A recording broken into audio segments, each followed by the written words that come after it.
19장. 애굽에 관한 경고라. 보라, 여호와께서 빠른 구름을 타고 애굽에 임하시리니 애굽의 우상들이 그 앞에서 떨겠고 애굽인의 마음이 그 속에서 녹으리로다.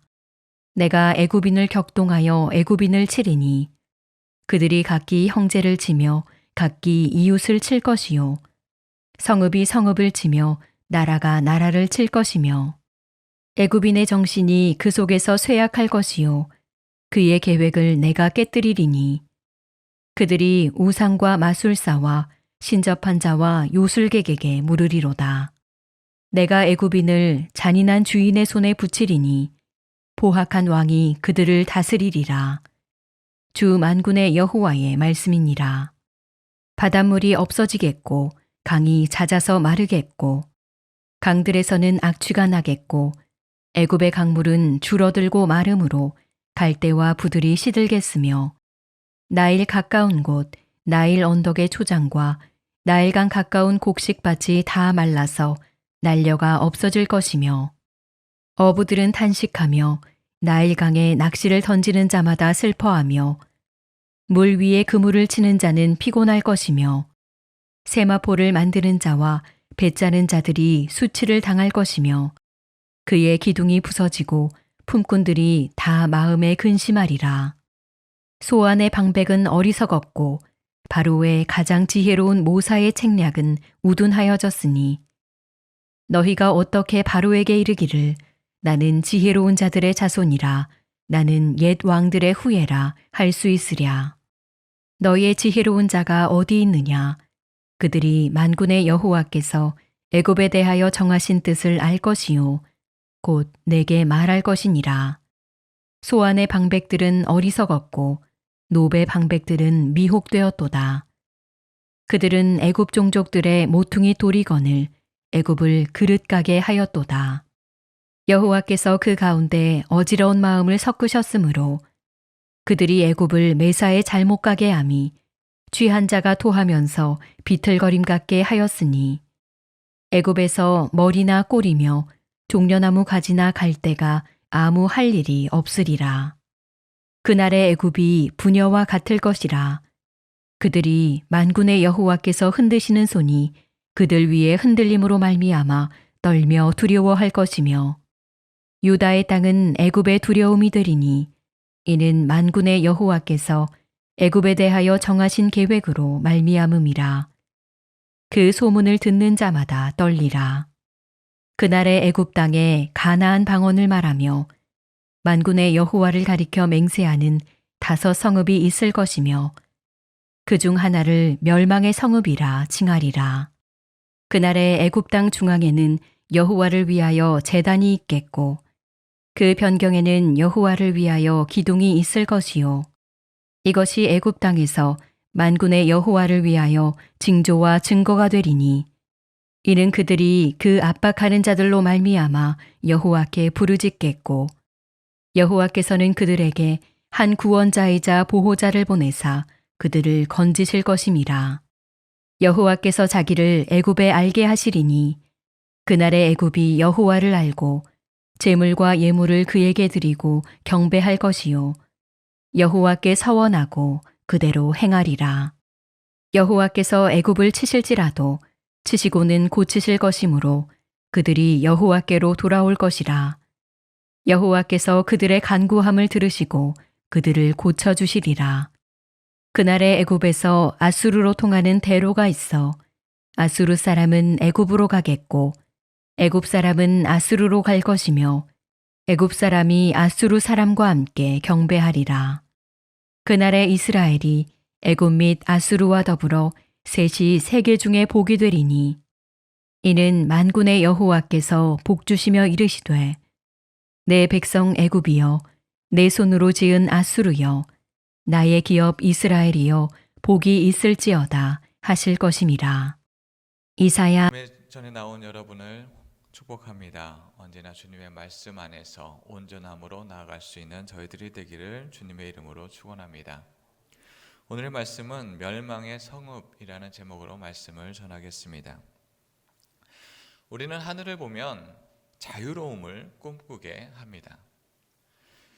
끝이 보이지 않는 하늘을 바라보면서 생각에 잠기게 되면 이러한 생각을 하게 되죠. 와, 내가 이 자유로움 안에 날았으면 좋겠다.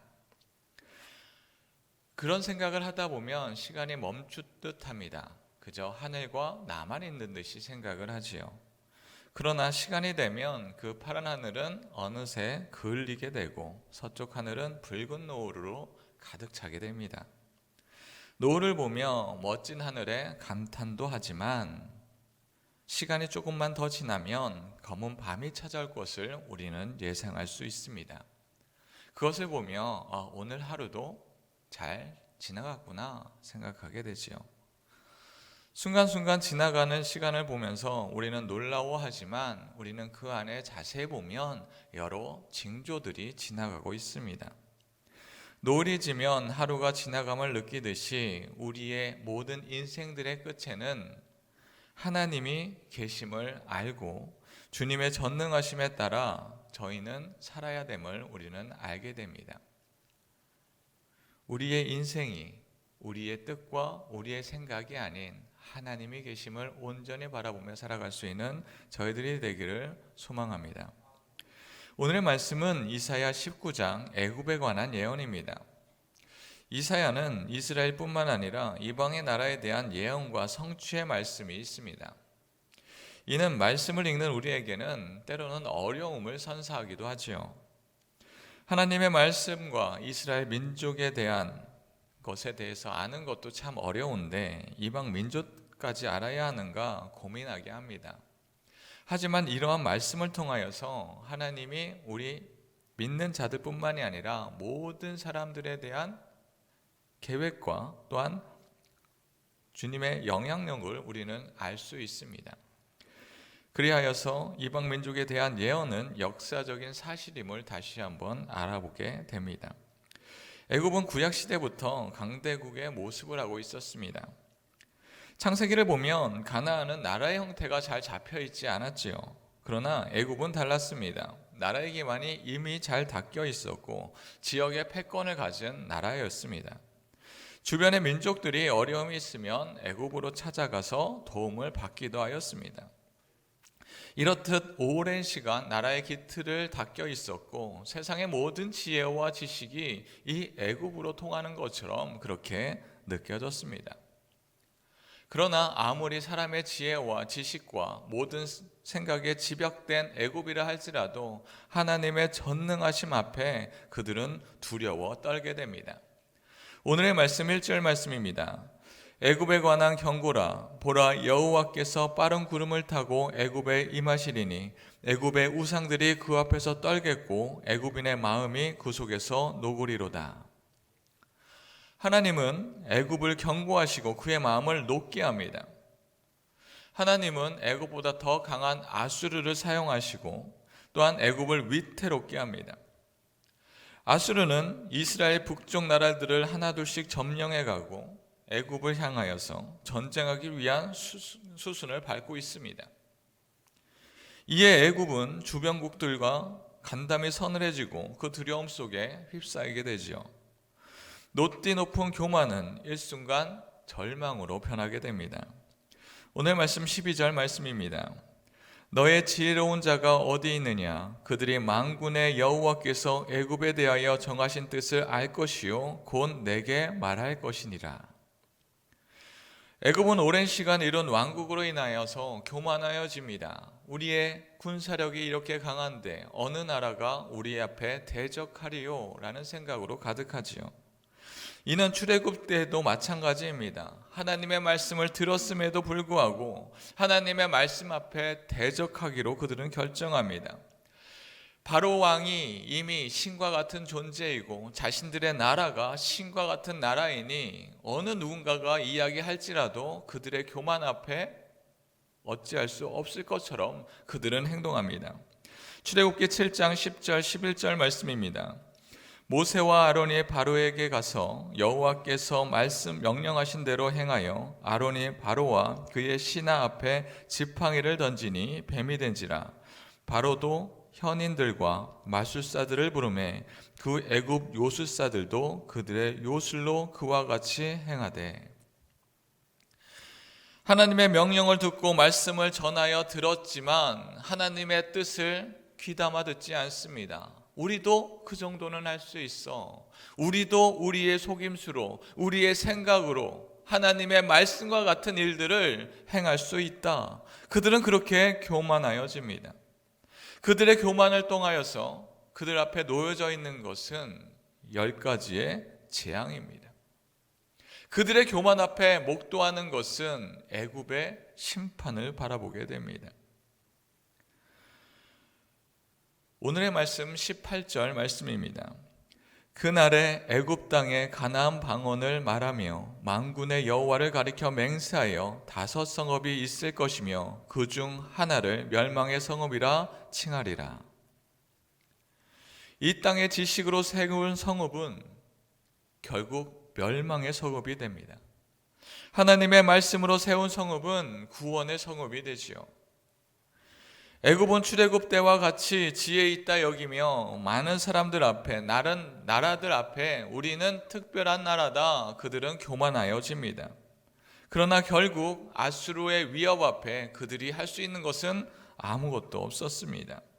그들의 생각 앞에, 그래 우리가 여러 가지 어려움 앞에 우리의 지혜를 모으겠다 하며 많은 나라들을 모읍니다. 많은 사람들을 모으기 시작합니다. 이렇게 하면 많은 어려움이 있을지라도 그것을 대적할 수 있으리라. 그러나 결국 그들 앞에 놓여져 있는 것은 그들의 자신들의 지혜와 지식을 쌓는 것이 아니라 멸망만을 쌓을 뿐입니다. 하나님은 애굽을 심판하시고 그것으로 끝내는 것이 아니라 또 다른 계획을 갖고 계십니다. 오늘 말씀 24절, 25절 말씀입니다. 그날에 이스라엘이 애굽 및 아수르와 더불어 셋이 세계 중에 복이 되리니 이는 만군의 여호와께서 복 주시며 이르시되 내 백성 애굽이며 내 손으로 지은 아수르여 나의 기업 이스라엘이여 복이 있을지어다 하실 것임이라. 아멘. 하나님은 애굽 멸망받을 성이다 하며 멸망으로 마무리 짓지 않습니다. 비록 그들의 교만을 통하여서 그들이 심판을 받을지라도 그 심판으로 마무리 져 나가는 것이 아니라 하나님은 그 애굽을 통하여서, 하나님은 또 다른 아수르를 통하여서, 이스라엘을 통하여서 이 세계에 복이 될 것이다 라고 말씀하십니다. 우리는 절망과 어려움 속에 있을 때 그것이 우리의 심판, 우리의 결국으로 끝나는 것이 아닌가 두려움에 휩싸입니다. 그러나 하나님은 그 안에서 하나님의 계획을, 하나님의 복을, 하나님의 구원을 이루십니다. 사랑하는 성도 여러분, 우리는 어디에 마음을 두고 있습니까? 나의 능력과 지식이 다른 사람보다 뛰어나다 하여 하나님이 아닌 능력의 마음이 있어 하나님을 거부하고 나의 생각과 계획을 우선시 두고 있지는 않습니까? 고난 중에 있는 자들을 심판과 벌로 끝내는 것이 아니라 그 심판 뒤에 하나님의 백성들의 회복을 준비하십니다. 주님의 뜻을 온전히 바라보며 나의 계획을 내려놓고 주님의 신뢰하는 시선으로 나아갈 수 있는 저희들이 되기를 주님의 이름으로 축원합니다. 이 시간 주님이 주신 말씀을 기억하며